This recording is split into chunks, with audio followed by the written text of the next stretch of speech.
ओतूर येथील अगदी पुरातन हेमाडपंथी श्री महालक्ष्मी मंदिर या मंदिरात श्री महाकाली, श्री महालक्ष्मी, श्री सरस्वती अशा 3 देवी मूर्ती आहेत।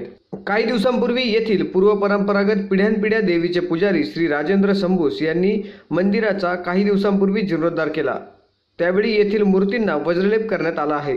अगदी सुबक असणाऱ्या आखीव रेखीव या मूर्तींचे रूप अगदीच मनाला भावणारे आहे। गेली अनेक वर्षांपासून येथे नवरात्रोत्सव साजरा केला जातो। ओतूर आणि परिसरातून महिला भगिनींसह भाविक मोठ्या प्रमाणावर मनोभावे दर्शनासाठी या ठिकाणी येत असतात। यामध्ये 9 दिवस मंदिर विद्युत रोषणाईने सुशोभित करण्यात येते। तसेच विविध धार्मिक कार्यक्रम, होम हवन या ठिकाणी होत असतात।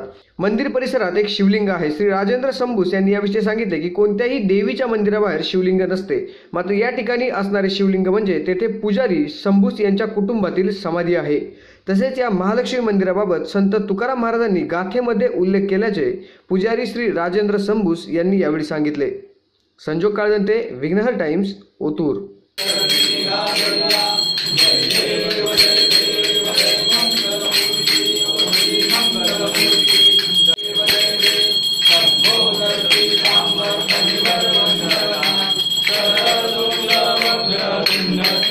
नमस्कार, आपण आहोत आता ओतूर येथील श्री महालक्ष्मी मंदिरामध्ये, की ज्या मंदिराची आख्यायिका आहे इसवी सन 1600 सालाच्या दरम्यानचं हे मंदिर, याला ऐतिहासिक पार्श्वभूमी आहे। या मंदिरामध्ये महाकाली, श्री महालक्ष्मी आणि महासरस्वतीच्या 3 मूर्ती आहेत। अतिशय पुरातन मूर्ती आहेत। या मूर्तींच्या नंतर वज्रलेप करण्यात आलेला आहे आणि इतक्या आखीव रेखीव या मूर्ती आहेत। या मंदिराविषयी माहिती देतील राजेंद्र संबूस, की जे या मंदिराचे पुजारी आहेत। पूर्व काळापासून या मंदिराचे पुजारी संबूस हे काम करतात आणि त्याविषयी हे माहिती।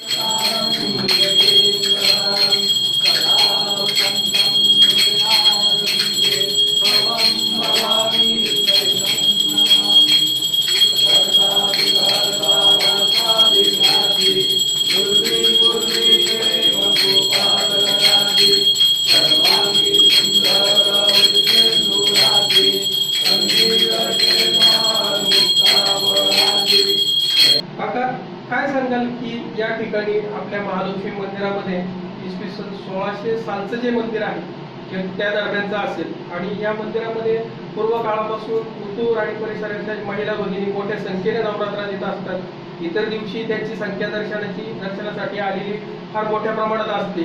याविषयी आपण काय माहिती द्याल की या मूर्तीची आख्यायिका काय आहे, या मंदिराचा इतिहास कसा आहे आणि या मंदिराच्या परिसरात ज्या काही समजा आम्ही येताना पाहिलं की शिवलिंगाची पिंड वगैरे आहे, या शिवलिंगाचे पिंड इतर ठिकाणी आपल्याला कुठे दिसल्या नाहीत किंवा भाविकांना दिसल्या नाहीत, याविषयी आपण काय माहिती द्याल या मंदिराविषयी आणि त्या पिंडीविषयी? हे मंदिर साधारणतः 1600 सालापासून अस्तित्वात आहे। माझी संबूस म्हणून आमची 5वी पिढी इथं अस्तित्वात आहे। ही जी समोर तुम्हाला मूर्ती दिसत आहेत, ही महाकाली, ही महालक्ष्मी अशा 3 देवींच्या मूर्ती या एकत्रित देऊन आजचा आधुनिक काळात त्यांची संख्या वाढलेली आहे, पण पूर्वी ह्या फार मर्यादित अशा 3 देवींचं एकत्र मंदिर होतं।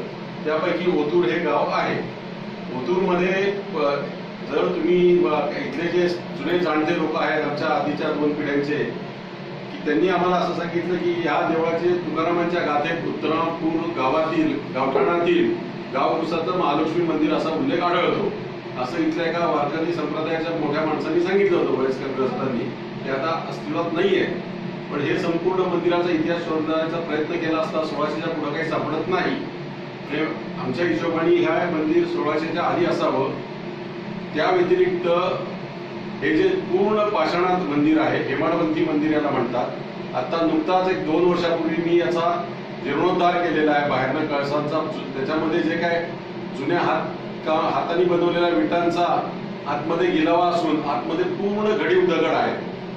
आता आधुनिकेच्या प्रमाणे बदल फक्त एवढा झाला की त्याला लाकडी कळस निघून पितळी कळस बसते, बाकी जसं देऊळ होतं त्याच पॅटर्नचं बनवून घेतलेलं आहे।